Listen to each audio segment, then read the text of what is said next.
products and your products. So I've been around the block. I know a few things, and I'm going to try to teach you here in this video how to pick out what works and what fits best for you. So not every online business is the same, and not every online business fits every person. The key is finding something that fits you, your skills, your passions, your goals. Before I dive into how to pick what works for you and how to step forward in whatever you choose, by the way, there is no right way, there's only your way. So you might find something that fits that is a combination of all the things. I don't know. It's a journey, like I said. I am not teaching you how to get rich fast or anything like that. As a matter of fact, I will tell you to run away from people who say that you will make $10,000 overnight or whatever it is that they say. When you pick the wrong model, you'll get burned out. You'll be excited at first, and you will definitely move in and step into those things, and that is great because as soon as you do something, you will learn something. So make sure you do, when you pick a path, do it. But if you start getting burned out, I've been there many times, the burnout is real because you'll be listening to people who tell you to post 3 times a day, people who say you have to make YouTube videos 3 times a week, and it gets crazy overwhelming, and you burn yourself out. So don't worry about having to do a certain amount of things. Just worry about picking the path that fits you and your lifestyle. If you're a mom with kids at home and they're in sports, and it's hard to fit in your business, it really is.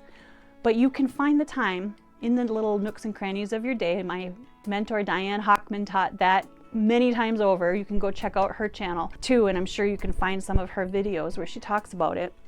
But because we're moms, we've all been there, and it's really hard. I will tell you that now that I'm an empty nester, what I've learned is that sometimes it was just things I didn't want to do that didn't fit with my personality, with my values. And so I had this resistance to doing them. And that's the truth. And then also I would step into something like that where I was creating 3 videos a day and just really hustling, and then I would get burned out and I wouldn't do anything for a week or 2, and then I would come back and make a YouTube video like I'm doing right now. So it still happens because we want to push. We've been taught to hustle hard and to work hard, and that's the only way, but it's not the only way. I'm telling you that right now.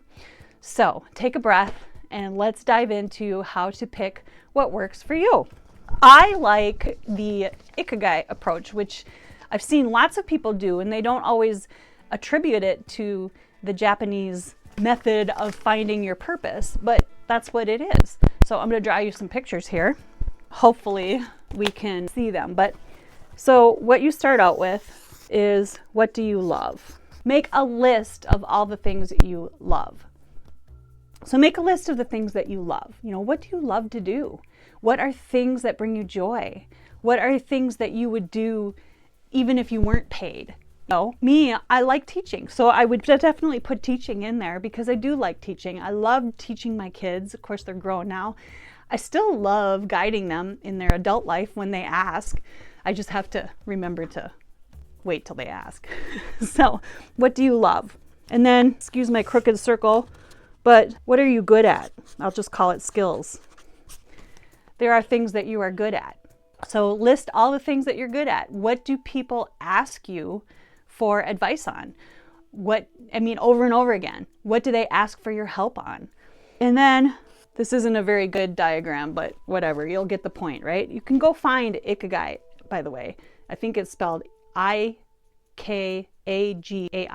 maybe. I could look at my notes if I want, but you can look it up. And finally, where's the money? So what would people pay you for, right? And then in the center, the intersection of all these things, there's going to be things in common. That's your sweet spot. So people pay me to help them figure out the technology in their marketing. They pay me to help them find step-by-step methods that they can remember to get through their social media days, right? They pay me for products that I love and I use that other people made. I hope that makes sense. So make those lists, see where they intersect, and that's your sweet spot. That is where you can combine all the different revenue streams. Let's say it's affiliates, right? Those are the products that you use. For example, me in my marketing business, there's a lot of tools I use, like my email autoresponder. I have an affiliate with them. The funnels I use in the training I use, I have an affiliate with them, which is my favorite affiliate because everything's there. Then I have Canva, for example, is a tool I use. I have an affiliate agreement with them too. So there's all these tools that I use in the way that I love to do my business. Does that make sense? So under your umbrella of who you are and what you do, you have the affiliate products. And then it could be network marketing products too, because they have plenty of network marketing products out there. If you love the company and you love the culture, there will be those products out there that you use too that you can resell. And then of course, I don't want to overwhelm you with this part, but then you can create your own products, your digital products, your ebooks, your courses, your video teaching series, coaching. It could be live coaching that they pay for to be a part of a group, or it could be one-on-one. I've done all of these things. So let's break down each of these pieces. So I already mentioned affiliate marketing, and that is selling other people's products. The challenge is building the audience of people who would use those products. That's the challenge. Selling your own digital products, I mentioned, which would be ebooks, courses, even printables or templates. I've seen people sell templates on Etsy, which are very cool, and I've bought them before to help me with my content marketing or a calendar or whatever. I've seen financial professionals sell their templates for budgeting and stuff like that. I have one that's called an unbudget budget, which is sheets for tracking every month what was spent so that your money is going. Be a good steward of your money. Anyway, so the challenge with ebooks, the fun part is if you love to create these kinds of things, it'll be fun. The challenge is it requires a lot of upfront effort, right? It takes some time to build those things and to build them in a way that people want to buy them. So there's that, but there's potential for high profit. I mentioned coaching and consulting. It's a quick way to make money, especially if you know people that could use your services or that have asked you for your services before. So the challenge with that is it's not scalable without systems in place. So there is that. I can help you with those systems. There's service-based industries, like you help people build their websites, or you help people with their copywriting, or you do VA work. I've seen lots of successful VAs out there who just do a VA as a virtual assistant. They just help people who already have their businesses in place, but they help people with the mundane tasks that they don't have time for. So you help people with their time if you're a VA. The challenge with that is that you're trading time for money again. So it's kind of like you created yourself a job. However, if you are really good at it and you love it, then do it. Then finally, I just want to talk about one final business model, which is network marketing. If you love leadership, teams, and working together, and you love community, you will love network marketing.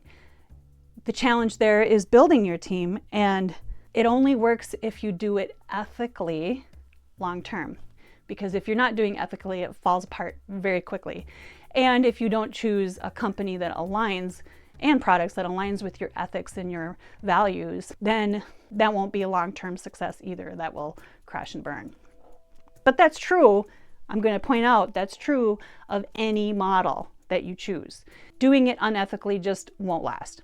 So here are some questions that you can ask yourself before you pick a model. Do you want a passive or an active income? In other words, that would be affiliate marketing versus your services and skills. Maybe it's a combination of both. Do you love creating content, or do you love working with people directly? That would be digital products versus coaching. If you love recommending other people's products, which is a great way, by the way, that's because you don't have to do anything except for point to people to the products that will serve them. Especially if you know the products and you love the products, that would be affiliate marketing or network marketing. Same thing. So where do you start without being overwhelmed? If I've already overwhelmed you, then you definitely want to download my ebook where I've gone over these things and plus pointed you to some tools. So drop ebook and I'll send it to you. Step 2, if you're still overwhelmed, is to join the community where I gather a lot of information. And if you want to join that community as a heartfelt, heart-centered marketing community of people all sharing their skills and support and mindset, all kinds of stuff, then drop community and I'll get you in touch with those people. And drop a comment below, which business model sounds good to you.